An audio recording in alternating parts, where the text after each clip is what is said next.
quite there yet, haven't got the knack and the know-how to get behind an Everton side that's a bit short on confidence but does have some experienced performers. And they'll look at some of the experienced players from an Arsenal point of view here and will think, what have they done today to make sure that they are in my group going forward? There's an awful lot for Mikel to think about after today's performance, isn't there? Yeah, I think there'll be a bit of a head-scratcher for Mikel Arteta. I think he will have been impressed by the likes of Saka. I think Maitland-Niles looks solid. Actually, I thought defensively and in terms of our discipline at the back, I thought it's the best we've seen for quite a long time. But as you say, there just wasn't enough ambition. The confidence levels aren't there. I'm sure Mikel Arteta knows exactly what he needs to do, and that.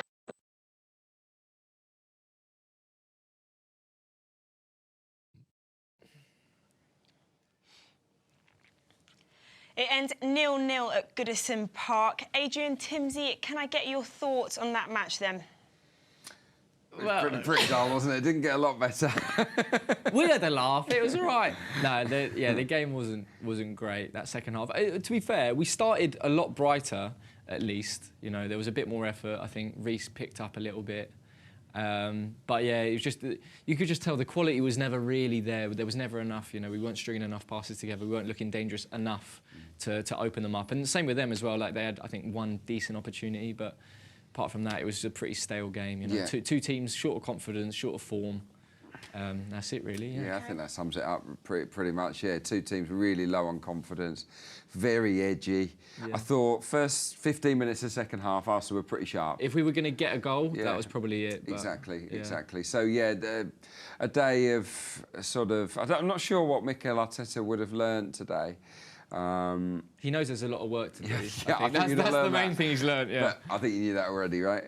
Yeah. Okay, well, I think I heard some positives in there with what you said. Here's what someone from the Arsenal Nation had to say about today's match. Sean, thank you for the tweet. Arsenal creating nothing, but at least they're throwing themselves into tackles. Looks like they're putting in a shift, if nothing else. Guys, would you agree with that? Absolutely, yeah. We did see quite a few blocks, didn't we, in the game? I'd like to sort of tally that up. We saw people throwing themselves in front of shots. We saw people getting themselves hurt at times, didn't we? Just determined to put their head on the ball. So there was a resilience there. I just would temper that by saying that Everton were really bad for a home side today. They were abysmal. Yeah, they were very poor. How much of that was down to Arsenal or not, we'll probably never know. I think Arsenal were steady with their shape. They kept their discipline well, but this was a really poor Everton performance. I think there was maybe, as Adrian was saying before the game, having Arteta there probably makes them up their intensity a little bit. I think because they know they're on show and they need to demonstrate like what they can do.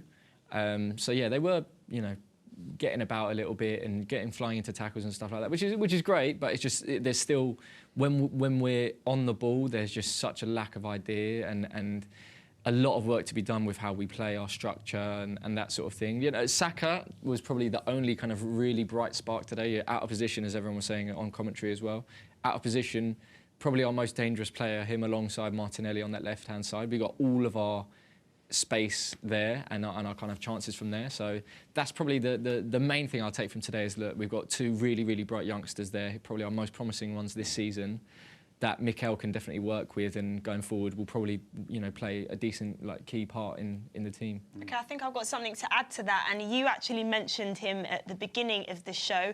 Our goalie managed to get a clean sheet. Leno in with the clean sheet. Silver linings. Come on. Yes, got to look for them where we got them, right? Yeah. So how would you guys sum up then Freddie's last match as interim head coach? Look, it's a bit non-event, really. I mean, it was in terms of entertainment, it really didn't offer very much, did it? No. I would say it was a bold starting 11. It showed a lot of faith in youth. Did that pay off? Not really, but they didn't disgrace themselves, that's for sure. No, it's one of those, you just park it. We will all forget this match in the history of time. Yeah. No one will ever remember what happened at Goodison Park today, because pretty much nothing did happen. Yeah. But the Arteta era starts now, and that is something to be excited about. Yeah, for sure. I think he'll be excited, as damning as today was, I think, just watching it and knowing that there's a lot for him to do. He'll be so up for it tomorrow morning when the players get in for training. It's a new start, and I think it's exciting. You know, he's got a week to work on it, and then in a funny kind of way, it's a bit of a win for Arteta because Arsenal didn't show a lot of energy today. Yeah, he can start. Hopefully he can give that injection It starts from of a energy. fairly low level, Yeah. whereby hopefully by Boxing Day this team are really at it. They've learned things from Arteta things. during the week, and we should see a much sharper, more dynamic Arsenal next weekend. Yeah. So, well, we all hope so anyway. Yeah, fingers crossed. Well, it is the festive period, and Adrian, you're dressed appropriately. I think this fan took a bit of inspiration from what you're wearing. Look at this tweet. All I want for Christmas is an Arsenal win. I think that's what we all want, right? That's what I want every Christmas. Yeah. Well, we're not going to get it. It's too late now. I usually have quite miserable Christmases. Us around Or maybe Boxing Day. Yeah, no, I always just think Arsenal, when it's like dark and cold, playing under the lights, and like midweek games, I'm like, oh, I never feel confident. When it's sunny, beginning and the end of the year, I think we always play really well. Yeah, look, Bournemouth won't be fancy. They'll be thinking that the new manager bounce. It's true. Yeah. They'll be nervous of us come Boxing Day, sure. and I'm really looking forward to seeing the game. Yeah. It's a shame today was so lacklustre, but look, we park it, we move on. Yeah. OK, now we all know that Jose Mourinho's got a new job, but he obviously isn't in action until tomorrow when his team faces old side Chelsea.